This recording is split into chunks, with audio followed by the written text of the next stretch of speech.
Good morning. So nice to see you all here. I'm Cynthia Selin. I'm an associate professor in the School for the Future of Innovation in Society and the School of Sustainability here at the College of Global Futures. And I am so excited to welcome you all and to get this show on the road. I've been working in this anticipation space for the last 20 years or so, thinking about good methods for grappling with futures, dealing with emerging technologies. And it's just really exciting that you are all here after all of the emails and everything that you have gone through in order to make it here. So thank you so much for being willing to spend time with us here this week. Anticipation 22 emphasizes just futures, seeking to explore equity and fairness and questioning who imagines futures with which impacts. Is the sound okay? Oh, okay. For me, it's fuzzy, but it could be my brain after this a conference that's a year in the making. We at the Global Futures Laboratory recognize that opportunities to shape the future rely on the knowledge, wisdom, and practices of those who came before us. In that spirit, we join partners across the university in acknowledging the 22 native nations that have inhabited this land for centuries, including the Pima and Maricopa Indian communities. Recognizing those whose care and keeping of these lands and traditions that allow us to be here today is really in keeping with our conference goals. We also recognize that acknowledgements like this are limited and insufficient on their own. It is important that we are really thinking about action and how we, as a community gathered here, can really work to bring forth just futures, decolonized futures, inclusive futures, regenerative futures.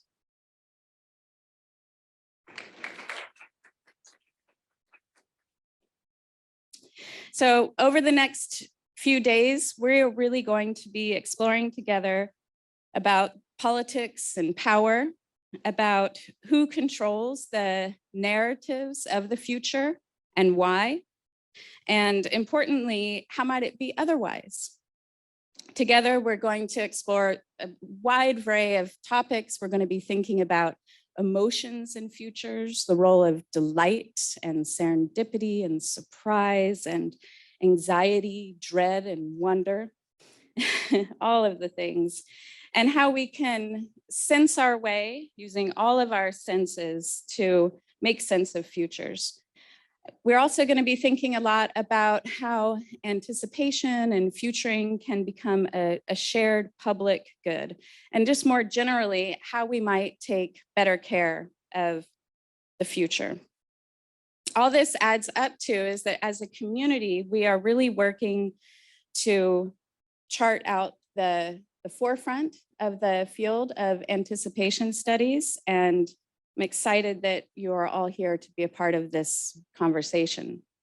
This is a conversation and a conference series that started back in 2015. How many people have been to an anticipation conference before? Okay, excellent, excellent. So we have some people who are returning and lots of new folks as well. We're really excited to be the first hosts in North America for this conference. The next conference will be held in Lancaster, England, and that will be led by the Institute for Social Futures at Lancaster University, headed by Carlos Lopez Galvez. And then Manuela Chela, can you stand up? Yes? Or wave? Yes. We're delighted that she and the design department in Milano will be leading the conference in 2026. I think that this has been a really nice community. I've been to all of the conferences so far, and I found it to be a really warm and welcoming community, a really curious-minded and supportive community. And I really hope that the conviviality that we have seen at prior conferences extends into this week. The conference is really committed to interdisciplinarity. And so that's part of the welcome, trying to find ways to forge new connections between the disciplines. And it's a community really committed to really imaginative work, but also critical, lots of critical thought and solid foundations. You're going to receive some information from us after the conference about how to join a listserv so that you're able to keep track of upcoming conferences. The prior conference chairs have been really supportive of us putting together this event, and I'd like to thank them for their support. But really, I have a huge debt of gratitude that I want to begin to pay. I've been leading a really talented group of colleagues and friends who have helped create this event for us today.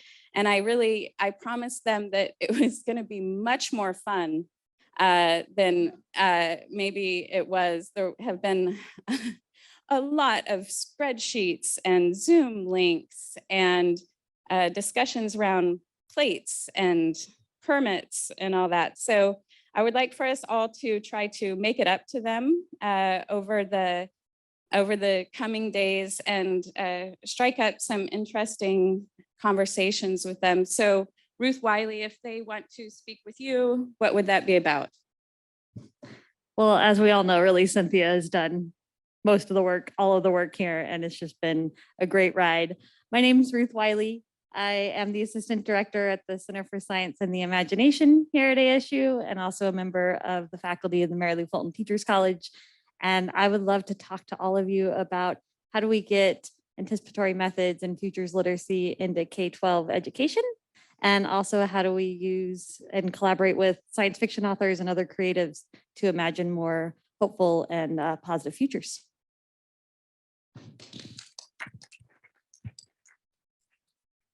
Hi there, I'm Lauren Withicombe-Keeler. I'm an assistant professor in the School for the Future of Innovation and Society here at Arizona State University, and it actually has been fun now that we've arrived.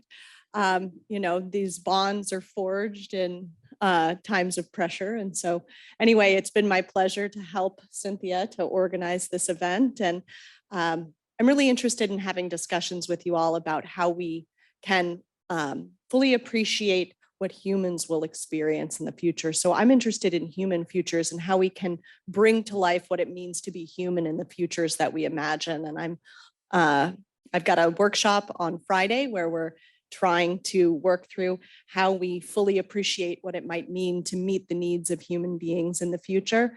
So I invite you to join me there, but I'll also be attending your sessions and looking to understand the humans in your futures.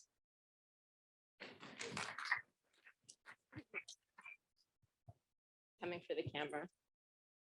Get in the line. Good morning, everyone. I'm Alexandrina Glora. I'm an assistant professor at the School for the Future of Innovation and Society here at ASU. And I'm happy to talk with you about the things I'm thinking about right now, which is around land repatriation and reproductive justice. I'm an ancestral technologist, and I do community-based making of sorts.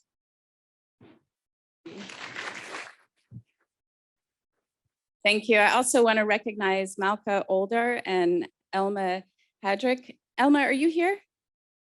All right, so check out that photo there. Find Elma. Thank you for her work, or thank her for her work. And also, I think she would love to talk about data governance and surveillance and smart cities. And so that's a conversation to delight her with. I am also really grateful for our events team who has really shepherded us through all of this behind the scenes. I don't think they're in the room right now, but if you see them, please thank them kindly for enabling us to all be here today. Even with all of this great help, I'm going to take responsibility for way too many emails and lots of hiccups along the road to get here. I'm a pretty good scenario planner, but organizing 2 large events back to back during a pandemic, stumped me all along the way. We're all here now, we're wiser with lots of lessons learned. I'm reminded of Kierkegaard's phrase that life can only be understood backwards, but it must be lived forwards. And conferences are like that too. They're made before you actually know what it is that you're doing. So thank you for all your grace and your understanding in the road to here and also over the next few days. And really part of what we are exploring here together is this question about how do we live forward when there are daunting uncertainties and some really important consequences to consider. How do we prevail as individuals, as communities, as organizations, when complexity and the pace of change really seem to outstrip our understanding? And so we're really united here because we share this fascination from a lot of different angles about what's to come and how we can contribute to better futures. Because we are also working here to advance knowledge, build new knowledge, test our ideas. All of that work started with our scientific committee, and I want to thank them for the critical eye that they offered in reviewing hundreds of submissions. We had more than 260 submissions from 390 individuals from 48 countries. This amounted eventually to 183 virtual and in-person sessions. And we have over 380 registered attendees. And so it's quite a community that we're building here. Lastly, I want to thank our sponsors. They have enabled us to offer a reduced rate to all students and those from lower income countries. I so wish that we were able to offer you all this experience for free. That would have been amazing. I know that many of you have gone through great expense to get here. And I just really want to thank you for spending your precious resources and also taking the time away from your normal life, from your family, from your commitments in order to be here with us this week. I have invited David Guston to speak to you and to offer a welcome from Global Futures Laboratory. Dave is the one who hired me, brought me to ASU in 2006, and has been a big inspiration to me over the years. Some of you might be familiar with his work in responsible innovation and science and technology policy and anticipatory governance. He is now the foundation professor and founding director of the School for the Future of Innovation in Society. He's also the associate vice provost for discovery, engagement, and outcomes within the Julie Ann Wrigley Global Futures Laboratory. Dave.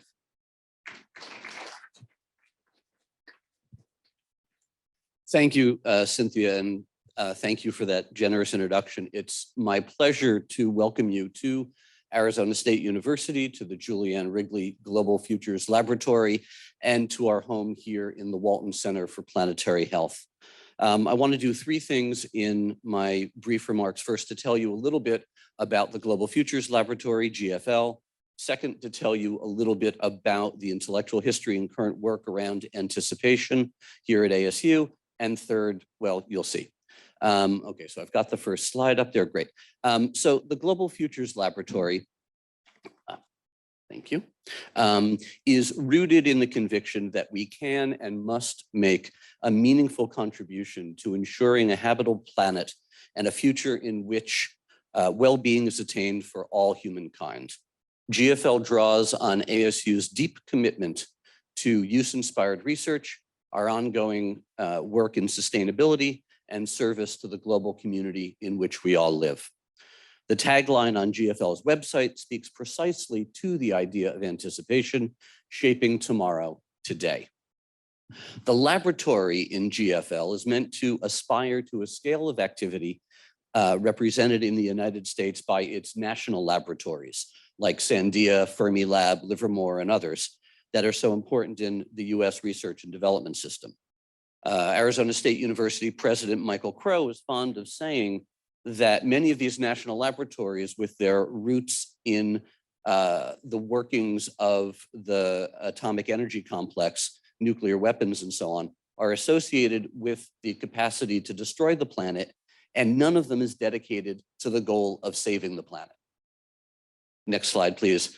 Oh, I've got it too. Okay, sorry. There we go. ASU's Global Futures Laboratory is so dedicated.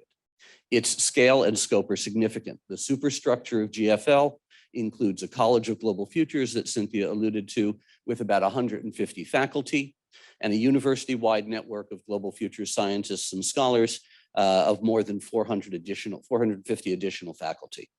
GFL hosts roughly 36 research centers and programs whose interests and expertise range from taking carbon directly out of the atmosphere to creating new opportunities for informal science education, and from creating an atlas of the planet's corals to mobilizing science fiction stories that help construct alternative futures.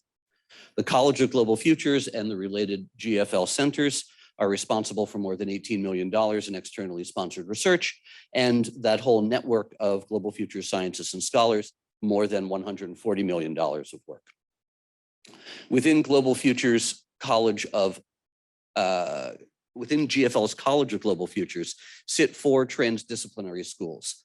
The nation's first School of Sustainability, which was launched in 2006, a School of Complex Adaptive Systems, which was created when the college was created in 2020, a School of Ocean Futures, which was just created in August of 2022, and the School for the Future of Innovation and Society, which I had the privilege of being founding director in 2015. SFIS, whose tagline is "The future is for everyone," has a great tradition in futures work and in developing the concepts of anticipation and anticipatory governance, which my colleague Dan Sarowitz and I first used in a paper on what we called real-time technology assessment all the way back in 2001. The vision of anticipatory governance and the methods of real-time technology assessment became the core for the Center for Nanotechnology and Society at ASU that was funded by the National Science Foundation from 2005 to 2016. CNS generated a number of crucial projects in anticipation, including the Plausibility Project, with which Cynthia led, Futurescape City Tours, and Anticipatory Life Cycle Analysis. Our collectively written contribution defining anticipatory governance, led by Daniel Barbin, was published in the 2008 Handbook of Science and Technology Studies, and seems to have garnished the most attention, good and ill, in that handbook. And my 2014 paper in Social Studies of Science sort of pursues some of the intellectual and political challenges that anticipatory governance raises. After the Center for Nanotechnology and Society, futures became central to the work of the School for the Future of Innovation Society, including through a course on the future of the American dream and a tarot deck developed in the course led by Lauren Keeler and Michael Bennett and Brian David Johnson. Brian David Johnson, who was Intel's former futurist and is a part-time member of our faculty, has recently created the Threat Casting Laboratory. And we've continued work derived from CNS at the intersection of anticipatory and participatory modes, led by Mahmoud Farouk, including a current project on human gene editing in the age of CRISPR and carbon dioxide removal. Threaded through the last 10 years in collaboration with GFL Center for Science and the Imagination, which is sponsoring tonight's reception, by the way, and ASU's Herberger Institute for Design and the Arts has also been Emerge, a festival of futures, and you'll be hearing more about this year's Emerge, Eating on the Edges, through the course of the conference. But I think everybody is certainly invited on Saturday out to Mesa to participate in that. At the core of this work, of course, and at the core of the Anticipation 2022 program has been your program chair, Cynthia Selin. Cynthia has been a dear friend and colleague since 2006, and I still fondly recall our first meeting when you interviewed for that postdoc position. And we had a dinner about 2 miles, which way is north? North of here at a Mexican restaurant called Los Sombreros, with sort of sizzling Oaxacan food and scintillating ideas about the future's work and what CNS could do. There have been some twists and turns since then, some dead ends, many productive new vistas, but Cynthia drove it all with great skill and vision and intellect and persistence and generosity. And so I want to take this opportunity on behalf of the organizing committee, the steering committee, the scientific committee, as well as on behalf of ASU and GFL for bringing you all here together, and thank Cynthia for this great work. Thank you, Cynthia.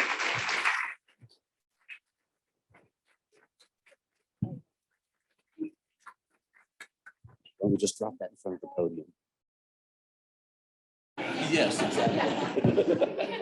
Let me just put it right in front of the podium for the moment. Thank you, Michelle. Thank you very much, Dave, and Michelle, for those beautiful flowers. I appreciate that. Okay, a few more words from me before I hand it over to Hila. One is that you've probably realized by now there is a conference app. This is your program. You can also use the QR code that's in your brochure, and that will take you to an online version of the program. You can, there's a book of abstracts that we've produced. There's so many different ways for you to figure out what's going on. Probably your best bet is Whova. I mean, we might send out carrier pigeons or Post-it notes to inform you of any changes, but Whova is probably your best bet. Whova has a lot of different capabilities. You can organize meetups. You're on your own for dinner tonight. So we hope that you find one another and make some dinner parties and organize yourselves, but many different things you can do. Curious to see what kind of capabilities you'll make use of. Let's see, what else do I have to say?